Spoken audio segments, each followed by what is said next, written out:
So when I was younger, I used to compete competitively in swimming. I don't look like it now, but I was quite a fish. One day when I was 10 years old, our school was having and hosting a swimming gala with two other schools. And I was selected to do the individual medley, which consists of a person doing 4 laps of the 4 different strokes, starting with butterfly, then backstroke, then breaststroke, and then freestyle. So I had been telling everyone at home that I'm so scared because I suck at butterfly and backstroke, so I won't be able to even come close to winning the race because I'll be too far behind. And the day of the gala came, and I was walking to my lane to get ready for the race, and I see my whole family coming to the swimming gala, which was not weird because that's what my parents did. They really encouraged us to be there for each other, to stand up and be visible. So I saw them all walk in, and I was like, oh, great. Now everyone's going to be here to witness my failure. But I walked up, and I remember looking at the referee holding the whistle in his hand, and for a minute, everything just goes quiet. And you just see the water, you see the referee, and you see everyone else. And you wait for him to blow the whistle. And he blew the whistle, and all you could just hear was water. Got into the pool, first stroke butterfly, and I'm putting my head in the water, and each time I put my head in the water, it's like the water was telling me that you can't do this. Just stop, stand, you'll be disqualified, you go sit down, you won't have to embarrass yourself or your family or your school or the world, because you can be dramatic sometimes. So, I was tempted, but I'm like, I'm gonna continue. But each time I put my head in the water, the doubts, the fears got louder. I got to the other side of the pool, preparing to do my backstroke lap. And this time I wasn't fully in the water, but I could see what was going on around me. And I could see that what I was hearing in the water was true. I was losing. I was second to last. And I was so disheartened. I was like, why am I even trying? And the corner of my eye, I see my sister taking off her jacket. And I'm like, oh, maybe, she's leaving, or maybe she's going to the toilet, I don't know. And she takes off her jacket and she puts it on the chair and she starts walking towards the pool. And I'm looking at her, I'm like, anyway, whatever, just continuing with this struggle. So I'm swimming and I see her starting to walk towards me. And I'm like, what? And then I get out of my head and I hear her cheering. And it's not just cheering. She was like dancing, she was moving. She was like, go Esnatt, you can do it. You can do it. Not just from one place, but walking across the pool as I was swimming. And I remember touching the other side of the pool and feeling rejuvenated in faith. And I started my breaststroke length. And breaststroke was my favorite stroke. And each time I put my head in the water, the doubts weren't there anymore. Because when I would come out, I would hear her voice cheering me on. And I was like, maybe I can do this. And I stopped focusing on the doubt because I could just hear her being vulnerable. Now, I just want you to imagine for a minute, this is a swimming gala with a lot of parents, a lot of people. And she was dancing at the side of the pool, right? Just picture that. Like, she was dancing at the side of the pool, letting me know that I'm here with you, Esnatt, I'm here. And I swam my breaststroke length, and I was going into doing my last length of front crawl. And I just gunned it. And when I touched the other side of the pool and finished my race, I opened my eyes, cleared the water out, and I looked around, and there was no one else there. I'd won the race. And for me, that was the story of my life. I think my siblings and I, in several different occasions, came to the pool in different ways. We always made it to be there for each other, to support each other, to let each other know that the fears that you have, I am here with you and we can do this. Her vulnerability and her willingness to stand up in front of everyone and show me herself, to bear herself fully, gave me the strength I needed to find my innate strength and to combat the fears that I felt. And that came as a result of what our parents taught us. Our parents taught us that you have a greater responsibility to yourself and to the world. You have to put yourself in a position where you can be there for people, where you can be at the side of the pool, truly vulnerable so people can see their strength, so people can remember their worth. And I've tried to embody that in my life through time. I've really tried to be there and to be that person. But I've found that as I've grown up, it's been harder to do that. Harder and harder and harder. Because it's not easy to fully bear yourself. It's not easy to leave your comfortable seat supporting, but to take that down and come to the pool and walk alongside people. Because there's fear. There's fear of showing yourself, showing the cracks that life has thrown like rocks on your heart, to crack it just a little bit each time. And there's no biggest onslaught that my heart has taken than the loss of my mom when I was 17. In my grief, I combated loss, but I also combated responsibility and guilt. Because at 16, she had to go and get treatment in another country that was far away from everyone she knew and loved. And that was hard for her. And we knew that. So we decided that at that point in my life, I had just finished school. I was on holiday. And I could go and be with her and be her care provider. So I went with her, and I took on that role fully. I fully bared myself. I fully came down to the pool, and I took on responsibility of being the hope, being her happiness, being whatever she needed in that moment for me, for her to combat her mountain, to win her race.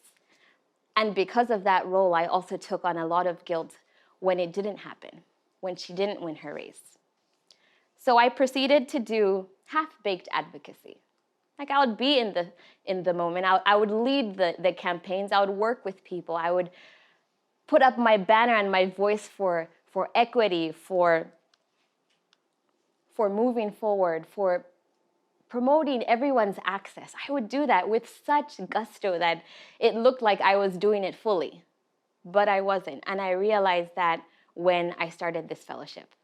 I realized that I was not at the pool along the side like my sister was. I decided to scream and to shout and to cheer and to work from my seat. And this fellowship showed me that that's not enough. So what I did was, through the project that we work on, we're working on a maternal and child health program with Emmanuel International in Malawi called Promise.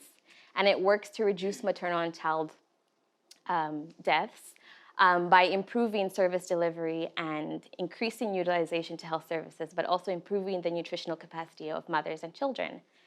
And I had seen that, like me, a lot of people had taken a position in this struggle to sit and cheer from the seats, loudly and effectively, but still from the seats.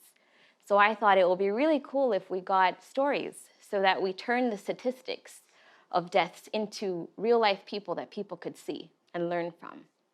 So we started collecting stories. And we found that it was hard, because a lot of people like me didn't want their scars and their cracks to be shown. It was a personal battle that often we cover up with a jacket or with a coat or with jokes or with smiles or laughs. So when our field staff told me that we found a story, we found a really good story that can depict the negative impact that comes with not preparing for birth, I said, okay, let's go and collect that story. And I met Gertrude and her sister. I went to their home, and she started telling me her story. And she told me that 13 years ago, she was at home alone. Her husband was in the mountains collecting timber, because they live in a very hard-to-reach village on a mountain.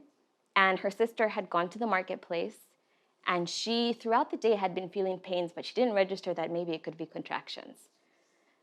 Then it came to the point that she was very sure it was contractions, and no one was around. So she saw a little girl walking outside, and she beckoned her and said, "Can you please go and call somebody? I need help." So this girl went to somebody else's house and told them what she had been told. And the woman came with a person in the community that was the one people went to help in deliveries. They went, they delivered the baby was safe, Gertrude was safe, and when everyone came back home, they celebrated. We have a new life, we have a new baby. 2 days after that, Gertrude had still been having pains, and her stomach was swollen. It hadn't gone down completely.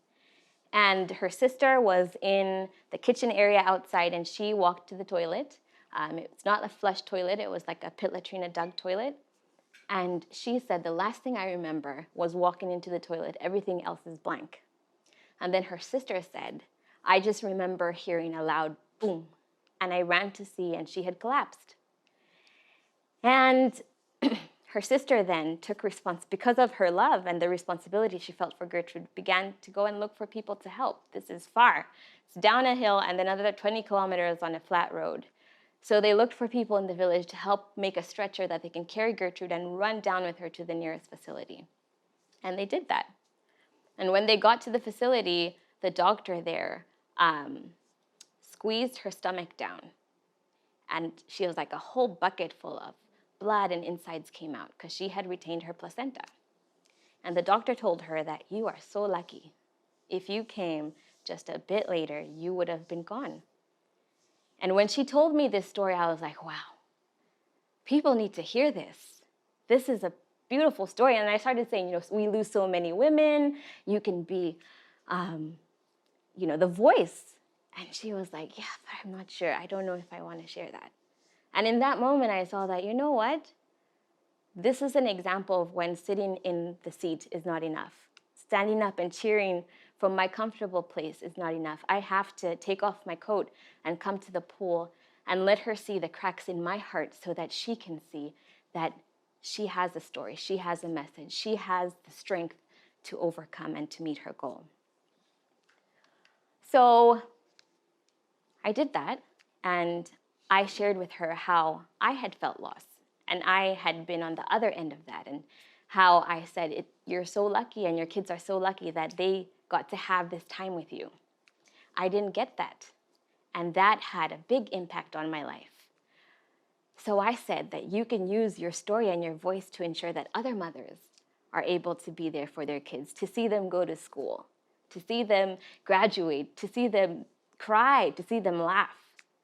And to her sister, I said, well, I understand the responsibility you felt, because I felt that. And in this instance, your responsibility, you were able to see the positive result of that. And I didn't get that chance. So it will be so special if you are able to use your story to let other people know that share the same responsibility, that it's possible. They can get them to the hospital in time. There's things that they can do. And in that moment, I realized that I was so afraid to show my scars, to show my cracks, to show imperfection, to show pain, not only for the people around me, but also for myself, because I didn't want to see that. And it was effective. I was still being a champion for equity. I was still doing all of the things, but I wasn't doing it enough. And meeting Gertrude, I saw that. I saw that I had to be more. I had to do more. So I urge you guys today, take off your coats. Go to the pool. Show your cracks. Show your imperfections. Show your scars. Because you don't know how much people need to see the light that comes through your cracks to help them combat the darkness that they have, so that they can see that they can reach their goal, they can reach their finish line. Thank you.